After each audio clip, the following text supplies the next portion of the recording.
அருள் பெரும் ஜோதி தனி பெரும் கருணை. இன்னைக்கு பாத்தீங்கன்னா ரொம்ப பரபரப்பா பேசக்கூடிய அரசியல் களம் ஜோதிடமும் அரசியலும். இந்த ஜோதிடமும் அரசியலும் அப்படின்னு பார்க்கும் பொழுது டிஎம்கே ஏடிஎம்கே எப்பவுமே தமிழ்நாட்டினுடைய பிரதான கட்சிகள் அப்படின்றத ரெண்டு தான். அதுக்கு பின்னாடி வரக்கூடிய கட்சிகள் நிறைய இருக்கு. பட் இருந்தாலும் இந்த டிஎம்கேக்கு ஏடிஎம்கேக்குன்னா கணிசமான ஒரு ஓட்டு வங்கி எப்பவுமே இருந்துகிட்டே இருக்கும். இத அரசியலா நம்ம ஜோதிடத்தோட ஒப்பிட்டு பார்க்கும் பொழுது எந்த கட்சி ஆட்சிக்கு வரும்? இப்பொழுது டிஎம்கே பொறுத்த வரைக்கும் பார்த்தீங்கன்னா ராகுங்க. டிஎம்கே பொறுத்த வரைக்கும் ராகு. இதுவே இந்த மாற்று கட்சியான இன்னொரு கட்சி எதிர்கட்சியான ஏடிஎம்கே கேதுங்க. ஆனால் இந்த ராகு எப்பவுமே பிரம்மாண்டத்தை உட்கொண்டதுதான். அதான் சொல்லுவாங்கல்ல, ஒரு பழமொழி கூட சொல்லுவாங்க, டிஎம்கே காரன களத்துல சந்திச்சோம்னா ரொம்ப கஷ்டம். ஏன்னா அவன் சொல்லிக்கிட்டே இருப்பான், வேலை பார்த்துக்கிட்டே இருப்பாங்க. எப்படின்னா ஒரு களப்பணி கொடுத்துட்டா சுழண்டு கொண்டே இருப்பார்கள். சந்திரன் எப்படி ஒரு கால்களில் நிற்பதில்லையோ அது போல்தான் டிஎம்கே. ஒரு இடத்துல நிக்கவே மாட்டாங்க, சுழண்டு கொண்டே இருப்பார்கள்.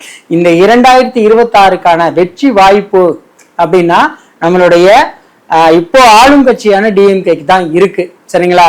இதுவே இந்த நம்ம சொல்றோம் ஜோதிட ரீதியா, சார் என்ன சார் நீங்களும் எல்லாரும் மாதிரி டிஎம்கே ஜெயிக்கும்னு சொல்றீங்க அப்படின்னா, உண்மையாகவே இந்த முறை வெற்றி பெறக்கூடிய கட்சியாக டிஎம்கே இருக்கும். என்னன்னா ஏடிஎம்கே பொறுத்த வரைக்கும் கேது இந்த முறை ராகு ஜெயிப்பாரா அல்லது கேது ஜெயிப்பாரா அதுதான். ஏன்னா கேதுவோட கூட்டணியில இருக்கிறது பாஜக. யாரு? ஏடிஎம்கேவோட கூட்டணியில் இருக்கிறது பாஜக. அப்போ ஆன்மீகம்னா கேது தான், ஆன்மீக கட்சி அப்படின்னா அது பாஜக தான். அப்போ ஆன்மீகத்தையும் உட்கொண்டு, ஏன்னா ஜெயலலிதா பாத்தீங்கன்னா ஆன்மீகம் சம்பந்தமான நிறைய காரியங்கள்ல இருப்பாங்க. ஆனால் டிஎம்கேயும் ஆன்மீக சம்பந்தப்பட்ட அறநிலையத்துறை டெவலப்மெண்டா இருக்கணும், இல்ல என்ன வேணாலும் இருக்கட்டுங்க. ஆனால் இந்த முறை வெற்றி பெறுவது டிஎம்கே உறுதியாக சொல்றேன். ஏன்னா 140 சீட்டுக்கு மேல வர்றதுக்கு நிறைய வாய்ப்பு இருக்கு. அதுலயும் அவங்க ஜெயிக்கக்கூடிய இடங்கள் அப்படின்னு பாத்தீங்கன்னா கொங்கு மண்டலத்தில் டிஎம்கே கண்டிப்பாக அதிக இடங்களை வெல்ல வாய்ப்பு இருக்கு. இன்னொன்னு தென் மாவட்ட பகுதிகளில் டிஎம்கேயும் ஏடிஎம்கேயும் சம அளவிலே போட்டியிடும், சம அளவிலே சீட்டு பெறும். அதுவே சென்னை, திருவள்ளூர், காஞ்சிபுரம், வேலூர் இந்த பகுதிகளில், செங்கல்பட்டு மாவட்டம் இந்த பகுதிகளில் டிஎம்கே அதிக இடங்களை கைப்பற்ற வாய்ப்பு இருக்கு. அதே மாதிரி ஏடிஎம்கேக்கான வாய்ப்பு அப்படின்னு பாத்தீங்கன்னா கொங்கு மண்டலம் மட்டும்தான். இந்த கொங்கு மண்டலத்துல சரிசமமான இடங்களை பெறுவதற்காக பல வழிகளிலே போராடினாலும், ஆனால் இந்த முறை மக்கள் விரும்புவது டிஎம்கேக்கு தான் ஓட்டு போடுவாங்க. என்ன காரணம்?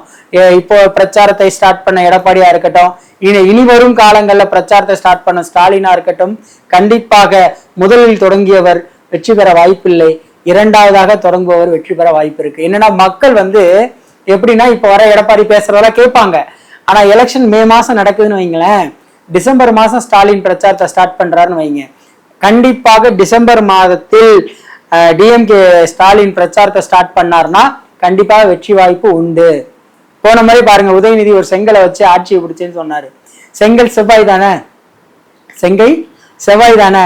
அப்போ கருப்பு சிகப்பு நிறம் அப்படின்றதோட பிரம்மாண்டமான கட்சி அப்படின்னா அது டிஎம்கே தான். அப்ப இந்த முறை வெற்றி பெறுவது டிஎம்கே 140 சீட்டுகளோ அல்லது 133 சீட்டுகளோ வர நிறைய வாய்ப்பு இருக்கு. சரிங்களா?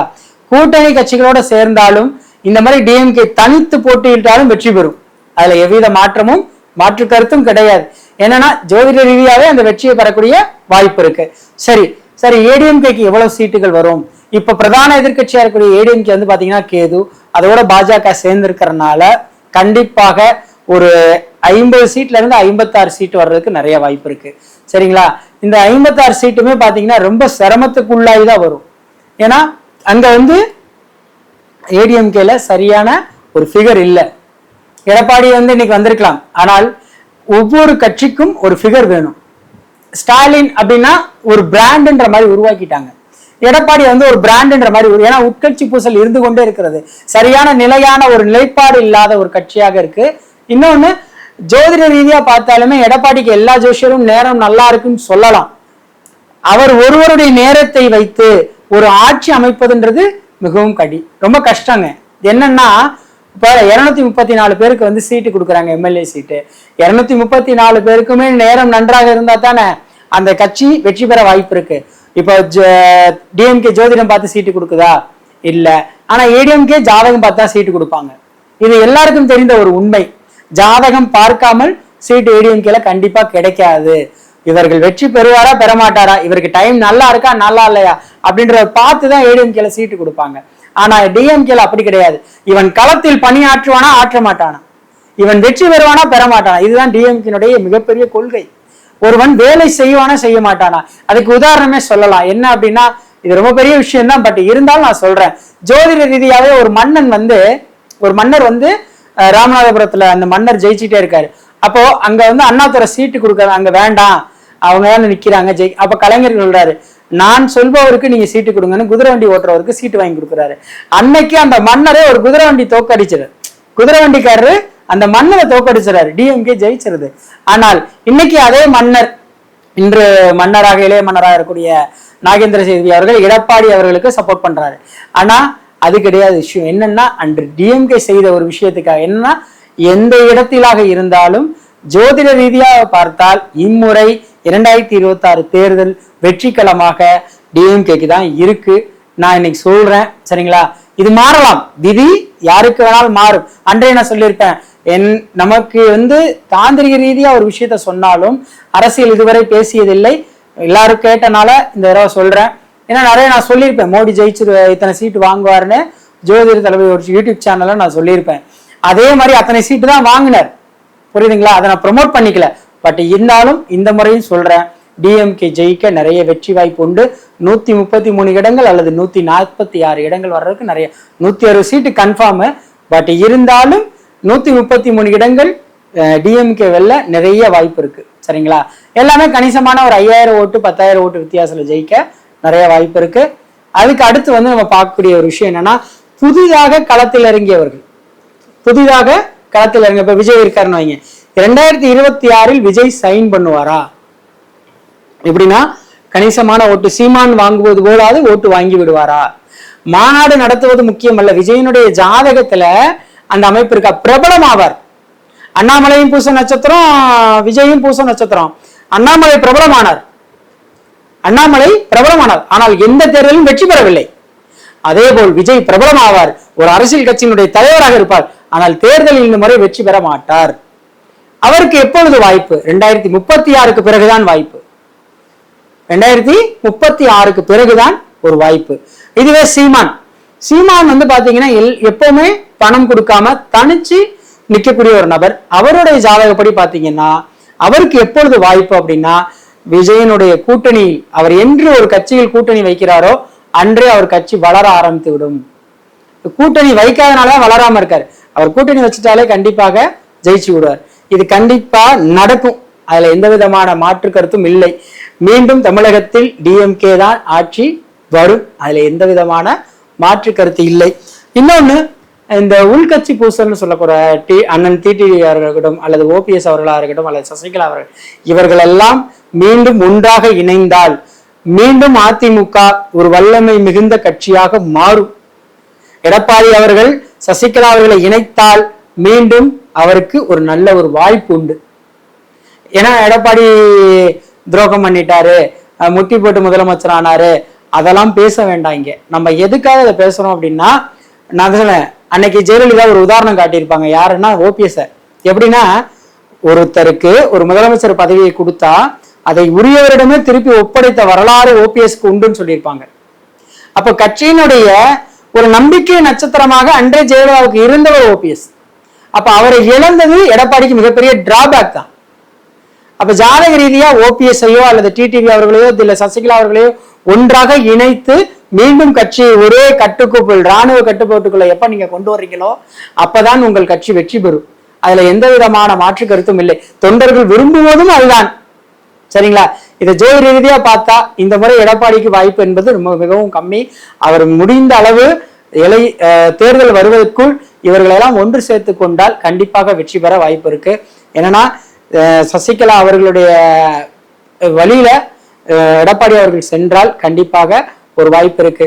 ஓபிஎஸ்ஐ சேர்க்கவில்லை என்றாலும் பரவாயில்லை, டிடிவி தினகரனை சேர்க்கவில்லை என்றாலும் பரவாயில்லை, ஆனால் சசிகலா அவர்களை மீண்டும் அதிமுகவில் இணைத்தால், அம்மாவுக்கு சசிகலா கூட இருந்தனாலதான் எல்லா தேர்தலையும் வெற்றி. அவர் எப்படின்னா, அவர் சசிகலா அவர்களுடைய ஜாதகப்படி அவர் யாருடன் இருக்கிறாரோ, அரசியலில் இல்லாமல் துணையாக யாருடன் இருக்கிறார்களோ அவர்கள் வெற்றி பெறுவார்கள். இது சசிகலா அவர்களுடைய ஜாதகம். இது எந்த விதமான மாற்று கருத்தும் இல்லை. அவங்க இந்த பதவியில இருக்கணும்ன்ற, ஏன்னா அவங்க முதலமைச்சராக ஆகலாம்னு நினைக்கும் போது அவங்க சிறைச்சாலை போயிடுறாங்க. கட்சியினுடைய பொதுச் செயலாளர் ஆனாங்க, உடனே சிறைச்சாலை தண்டனை அறிவிக்கப்பட்டிருக்கிறது. பாருங்க, அவங்களுக்கு பதவியில் இருந்தால் கண்டிப்பாக வெற்றி இல்லை. ஆனால் யாருடன் இருக்கிறார்களோ அவர்கள் கண்டிப்பாக வெற்றி அடைவார்கள். இப்ப ஓபிஎஸ்ஏ போய் சசிகலா அம்மாவோட இணைஞ்சிட்டாரு, டிடிவி எல்லாம் ஒன்னா சேர்ந்துட்டாங்க அப்படின்னா ஏடிஎம்கேக்கு மிகப்பெரிய டிராபேக். அப்போ எடப்பாடி அவர்கள் சசிகலா அவர்களை இணைத்துக் கொண்டால் வெற்றி வாய்ப்பு உண்டு. அதுல எவ்வித மாற்று கருத்தும் இல்லை. சரிங்களா? இது ஜோதிட ரீதியாவே நம்ம பார்க்கலாம். ஆனா ஒவ்வொருத்தருக்கும் ஒரு அமைப்பு இருக்கு. அண்ணாமலை தான் இருந்தாருங்க மாநில தலைவரா, பூச நட்சத்திரத்துக்காரு தான். ஏன் அவரால் சக்சஸ் பண்ண முடியல? இந்த 2026 தேர்தலில் அவர் தலைவரா வச்சிருந்து அதுக்கப்புறமேல என்ன நிலைமைன்னு கலா நிலவரம்னு பார்த்துட்டு தலைவர் பதவியை மாத்தி கொடுத்துருக்கலாம். ஆனால் நயினார் நாகேந்திரன் அவர்கள் பாஜகனுடைய தலைவராக இருந்தாலும் கணிசமான ஓட்டு வாங்க முடியாது. அண்ணாமலை இருந்திருந்தால் பாஜகவுக்கு கணிசமான ஓட்டு கிடைக்கும். இப்போ நீங்க வரக்கூடிய 2026 தேர்தலே தெரிஞ்சுக்கலாம் யார் தலைவராக பாஜக தமிழ்நாட்டில் இருந்தால் ஓட்டை பிரிக்க முடியும்ன்றத புரிஞ்சுக்கலாம். ஜோ ரீதியாவே அண்ணாமலை அவர்களுக்கு பதவி எப்படின்னு பாத்தீங்கன்னா அரசு பதவியா இருக்கணும். அவர் அரசாங்க பதவியில இருக்கும் பொழுதுதான் ஒரு ஆளுநராகவோ அல்லது ஒரு பிரதமராகவோ இந்த மாதிரி ஒரு சூழல். ஆனால் விரைவில் தமிழகத்தை சேர்ந்த ஒருவர் பிரதமராக வாய்ப்பு இருக்கிறது. அதுல எவ்வித மாற்று கருத்தும் இல்லை. இது ஜாதக ரீதியாவே தமிழகத்தை சேர்ந்த ஒருவருக்கு அந்த பிரதமர் பட்டியலிலே இடம் பெறுவார். அதுல எவ்வித மாற்று கருத்தும் கிடையாது. ஜோதி ரீதியா இன்னொரு விஷயம் சொல்றேன். டிஎம்கே சார் என்ன சார் டிஎம்கேக்கா நீங்க உண்மையாவே ஜாதக ரீதியா பாருங்க, ராகு எங்கெல்லாம் ரொம்ப பலம் பெற்றிருக்கோ இல்ல ராகுவால நன்மை நடக்கும்னா அது டிஎம்கேக்கு தான். இப்ப ஸ்டாலின், எம்கே ஸ்டாலின், அதுக்கு அடுத்து உதயநிதி முதல்வராக நிறைய வாய்ப்பு இருக்கு. இந்த முறை கண்டிப்பாக 2026 ஜெயித்து விட்டால் உதயநிதி முதலமைச்சராக நிறைய வாய்ப்பு இருக்கு. அதுல எந்தவித மாற்று கருத்தும் கிடையாது. அவருடைய தசா புத்தி அப்படி. புரியுதுங்களா? சரி, ஓகே சார், எத்தனை சீட்டு வரும்? நான் சொல்லிட்டேன்லங்க, 133 சீட்டு வர்றதுக்கு நிறைய வாய்ப்பு இருக்கு. ஓகேங்களா? இந்த முறை வெல்ல போவது திராவிட முன்னேற்ற கழகமே. இது ஸ்ரீ செந்தூரான் ஜோதி நிலையம் சார்பா நான் அஸ்ட்ரோ பிரகாஷ்ங்க. கண்டிப்பா ஜெயிக்கும். என்ன சொல்றது தெரியல. ராகு கண்டிப்பாக வெற்றி அடைவார். அதுல எவ்வித மாற்று கருத்தும் இல்லை. இந்த முறை 3வது கட்சியாக விஜய் வர நிறைய வாய்ப்பு இருக்கு. 3வது கட்சியாக 4வதாக சீமான் வர நிறைய வாய்ப்பு இருக்கு. எப்பொழுதும் 2வது கட்சி ஏடிஎம்கே தான். அதுல எவ்வித மாற்று கருத்தும் இல்லை. ஆனால் 3வது கட்சியாக விஜய் வர நிறைய வாய்ப்பு இருக்கிறது. சரிங்களா? இளைஞர்களுடைய வாக்குகளை பிரிக்கக்கூடிய ஒரு அமைப்பு இருக்கு.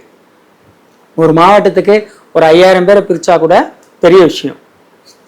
ஒரு தொகுதிக்கு 5000 பேரை விஜய் பிரிச்சுட்டாருனாலே அவர் 3வது நிலைக்கு தள்ளப்படுகிறார். அடுத்து 2036 விஜயினுடைய கட்சி மிகப்பெரிய வளர்ச்சியை சந்திக்கும். நான் அன்றே சொல்லியிருப்பேங்க, ஒரு 4.5 வருஷத்துக்கு முன்னாடியே விஜய் கண்டிப்பாக அரசியலுக்கு வருவார்னு சொல்லியிருப்பேன் ஒரு யூடியூப்ல. சரிங்களா? அதே மாதிரி அரசியலுக்கு வந்துட்டார். அவர் வெற்றி பெறுவார் அப்படின்னா அவர் ஜாதகப்படி பார்த்தீங்கன்னா 2036 வாய்ப்பு இருக்கிறது. கண்டிப்பாக 2026 அடுத்து 10 வருட கடின உழைப்புல கண்டிப்பாக விஜய் வர்றதுக்கு வாய்ப்பு இருக்கு. சரியான ஆட்களை கூட வைத்திருந்தால் வெற்றி பெறுவார். அதுல எவ்வித மாற்று கருத்தும் இல்லை. அதுக்கடுத்து சீமானுக்கு பாத்தீங்கன்னா இப்போ வரக்கூடிய 2031 ஏதாவது ஒரு அரசியல் கட்சியினுடைய கூட்டணியில் இருந்தால் ஒரு 40 சீட்டு வர்றதுக்கு நிறைய வாய்ப்பு இருக்குங்க. சரிங்களா? இந்த முறை அவர் எப்பவுமே தனித்து போட்டியிறேன்னு சொல்றாரு. பட் ஒரு கட்சியினுடையது கூட்டணி வைத்து கொண்டால் கண்டிப்பாக ஒரு 40 சீட்டு வர்றதுக்கு நிறைய வாய்ப்பு இருக்கு. சரிங்களா? அதுக்கு அடுத்து பாத்தீங்கன்னா நம்மளுடைய தேர்தல் களத்துல கொங்கு மண்டலத்தை அதிகமாக கைப்பற்ற போவது இந்த முறை டிஎம்கே தான். தென் மாவட்டத்தை அதிகமாக கைப்பற்ற போவது டிஎம்கே தான். எல்லாமே சரிசமமாக இருக்கும். ஆனால் சென்னை உட்பட்ட பகுதிகளில் அடித்து சொல்லலாம் டிஎம்கே தான் வரும். அதில் எவ்வித மாற்று கருத்தும் இல்லை. சரிங்களா? நன்றி, வணக்கம். இப்போ என்கிட்ட ஒரு கமெண்ட்ல ஒரு கேள்வி கேட்டிருந்தாங்க. சார், டிடிவி அவர்களோ அல்லது ஓபிஎஸ் அவர்களோ நம்மளுடைய சசிகலா அவர்கள் ஒன்றாக இணைந்தால் அதிமுகவை கைப்பற்றி ஆட்சி அமைப்பார்களா? ஒரு கமெண்ட்ல ஒருத்தர் கேள்வி கேட்டிருந்தாரு. அப்ப நான் சொல்றேன் சார், உண்மையாவே சொல்றேன், இந்த மூவர்களும் ஒன்று சேர்ந்தால் உண்மையாகவே அதிமுகவில் ஒரு மாற்றம் வரும். தீர்ப்பு இந்த முறை ஓபிஎஸ்க்கு சாதகமா வர்றதுக்கு நிறைய வாய்ப்பு இருக்கு சார். இந்த சின்னம் சார்பாகவோ கட்சி சார்பாகவோ கோர்ட்ல வழக்கு இருக்கிறதுனால கண்டிப்பா அதிமுகவுக்கு ஓபிஎஸ் அவர்களுக்கு தீர்ப்பு சாதகமா வர்றதுக்கு ஒரு 80% வாய்ப்பு இருக்கு அவருடைய ஜாதகப்படி பார்த்தால். சரிங்களா? அதே மாதிரி டிடிவியும் சசிகலா அவர்களும் ஒன்று ஓபிஎஸோட இணைந்து செயல்படும் பொழுது கட்சி தொண்டர்கள் அனைவரும் அவர்கள் பின்னால் நிற்க ஒரு 90% வாய்ப்பு இருக்குங்க. சரிங்களா? இது ஒண்ணு. இன்னொன்னு, இந்த முறை தேர்தலில் சீட்டு வாங்கி விட்டால் வென்று விடலாமா? யார் சீட்டு வாங்கினால் வெற்றி அடைவீர்கள்? உங்கள் ஜாதகப்படி சார் நான் சீட்டு வாங்கினா ஜெயிச்சிருவோனா? ஜெயிப்பதற்கான தாந்திரிக பரிகாரங்கள் நம்மகிட்ட இருக்கு சார். எப்படி அப்படின்னா, ஒரு எம்எல்ஏ சீட்டு வாங்க போறீங்க, டிஎம்கேல இல்லை ஏடிஎம்கேல வாங்குறீங்க, அந்த தொகுதியில நான் ஜெயிக்கணும் அப்படின்னா ஒரு சில அட்வைஸும் ஒரு சில பரிகாரங்களும் இருக்கு வெற்றி அடைய. உங்களுக்கு யார் வெற்றி பெறுவார் சார்? இப்போ ஒவ்வொரு மாவட்டத்துக்கும் ஒரு கிரகம் இருக்கும் சார். ஒவ்வொரு மாவட்டத்துக்கும் ஒரு கிரகம் இருக்கும். இப்போ பட்டுக்கோட்டை, புதுக்கோட்டை, கந்தரவக்கோட்டை இந்த மாதிரி ஏரியாக்கள்லாம் இருக்கக்கூடிய பகுதிகளில் பாருங்க, சுக்கரன் வந்து அந்த மாவட்டத்தினுடைய ஒரு செவ்வாய் சார்ந்தவர்கள் ஜெயிக்க நிறைய வாய்ப்பு இருக்கு. அப்போ சென்னை பகுதிகளில் எடுத்துங்க, ராகு தொடர்பு உள்ளவர்கள் ஜெயிக்க வாய்ப்பு இருக்கு. ராகு நன்றாக இருக்க வேண்டும் ஜாதகத்தில், அவர்கள் வெற்றி பெற நிறைய வாய்ப்பு இருக்கு ஜாதகத்துல. இன்னொன்னு, நம்மளுடைய கொங்கு பெல்ட்ல புதன் யாருக்கெல்லாம் நல்லா இருக்கோ அவர்கள் வெற்றி பெற நிறைய வாய்ப்பு இருக்கு. அது தென் மாவட்டத்துல பாத்தீங்க அப்படின்னா செவ்வாய் யாருக்கெல்லாம் நன்றாக இருக்கிறதோ அவர்கள் வெற்றி பெற வாய்ப்பு இருக்கு. 4 திசைகளாக பிரித்து, சரிங்களா, இதை வந்து நம்ம யாரெல்லாம் நின்றால் தேர்தல் வெற்றி பெறலாம். இல்ல சார் நான் 2வது ஒரு கட்சியா 2வது இடத்துக்காவது வரணும், நான் நிக்கிறேன்னு தெரியும், நின்னா கண்டிப்பா நான் வெற்றி பெறணும் இல்லையோ இவ்வளவு ஓட்டாவது வாங்கணும் அப்படின்னு நினைக்கிறவங்க கண்டிப்பா தொடர்பு கொள்ளலாம். உங்களுக்கான ஒரு எளிய முறையான தாந்திரிக பரிகாரங்கள் இருக்கிறது வெற்றி அடைவதற்கு. சரிங்களா? எலெக்ஷன் அப்படின்னா எல்லாரும் பயப்பட வேண்டாம். என்னன்னா, மக்கள் முடிவெடுக்கிறதா இருக்கீங்க. உங்களுடைய மக்கள் முடிவெடுக்கிறது மட்டும் இல்லாம கிரகம் உங்களுக்கு ஒத்துழைக்கிறதா, கிரகத்துக்கு நம்ம என்ன விஷயங்கள் பண்ணா சக்சஸ் ஆகலாம் அப்படின்ற முறையில தான் நம்ம இந்த ஜாதகம் இந்த மாதிரி விஷயங்கள்லாம். இதை நம்பாதவர்களும் இருப்பார்கள், ஆனால் அதை பற்றி நான் கவலைப்படுவதில்லை. என்னை நம்புங்க அப்படின்னு நான் யார்கிட்டையும் போய் சொல்லணுன்ற அவசியம் இல்லை. எனக்கு தெரிஞ்ச விஷயங்களை கொடுத்து அவர்களை வெற்றி பெற வைப்பேன். எனக்கு தெரிஞ்ச விஷயங்களை கொடுத்து அவர்களை வெற்றி பெற வைப்பேன். நாடாளுமன்ற தொகுதியில இப்ப நடந்து 40 சீட் டிஎம்கே வரும் நான் சொல்லியிருப்பேன். சேனல்ல பாத்தீங்கன்னா தெரியும். தமிழகத்தில் 40 டிஎம்கே தான் வரும்னு சொன்னேன். ஆதாரம் இல்லாம பேசக்கூடாது இல்லைங்க. இப்போ ஒரு எம்எல்ஏ சீட்டுக்கு ஒருத்தர் நிற்கிறாரு அப்படின்னா அவர் ஜெயிப்பாரா மாட்டாரா அதை என்னால கண்டிப்பா சொல்ல முடியும். எதுக்கு செலவு பண்ணி கஷ்டப்படணும்? புரியுதுங்களா? அந்த விஷயத்த என்னால கண்டிப்பா உங்களுக்கு கொடுக்க முடியும். இந்த தேர்தலில் வெற்றி பெறுவது யார், அவர்களை எப்படி வெற்றி பெற வைப்பது, அதுவே தாந்திரிக பரிகாரம். வாங்க, உங்களுக்கான வாய்ப்பு இருக்கு, நிறைய விஷயங்களை தெரிஞ்சுக்குங்க. சரிங்களா? இப்ப இன்னொருத்தர் ஒரு நபர் வந்து கமெண்ட்ல கேட்டிருந்தாரு, சார் சீட்டு கிடைச்சி வெற்றி பெறதோட சீட்டு கிடைக்குமா, நான் சீட்டு வாங்கணும், வாங்குறதுக்கு என்ன பரிகாரம் பண்ணலாம், என்ன மாதிரி விஷயங்கள் நான் பண்ணா எனக்கு சீட்டு கிடைக்கும்? கண்டிப்பாக பரிகாரம் இருக்கிறது. உங்கள் ஜாதகத்தினோட என்னை அணுகுங்கள். கண்டிப்பாக நீங்க சீட்டு கிடைக்க என்ன பரிகாரம், எம்எல்ஏ சீட்டு கிடைக்கணும் சார், நான் வாங்கி அந்த பரிகாரம் பண்ணணும் சார், அந்த சீட்டு கிடைக்கிறதுக்கான பரிகாரம் சொல்லுங்க அப்படின்னா கண்டிப்பா என்கிட்ட வந்து உங்களுடைய ஜாதகத்தை கொடுத்து பாருங்க. என்னால முடிஞ்ச அளவுக்கு உங்களை இந்த சீட்டு கிடைச்சிரும் இல்லை கிடைக்காதுன்றதை உங்களுக்கு கட்டன்டா சொல்லிடுவேன். என்னன்னா, வாங்கி கஷ்டப்பட்டு நம்ம கடன் வாங்கி சொத்துக்களை வித்து இந்த எலெக்ஷனை நிக்கிறதுக்கு நில்லுங்க, நிக்காதீங்க. இப்ப வாய்ப்பு இல்லை, இல்ல அடுத்த வாய்ப்பு இருக்கு. இந்த மாதிரி ஒரு சூழலை உங்களுக்கு என்னால கண்டிப்பா கொடுக்க முடியும். அதுக்கான ஒரு வாய்ப்பை ஏற்படுத்தி கொடுக்க முடியும். முதல்ல சீட்டு கிடைக்கிறதுக்கான வழியை என்னால சொல்ல முடியும். உங்களால் முடிந்தால் என்னை ஒரு முறை அணுகுங்கள், உங்களுக்கான வெற்றி வாய்ப்பை என்னால ஏற்படுத்தி கொடுக்க முடியும் நான் நம்புறேன்.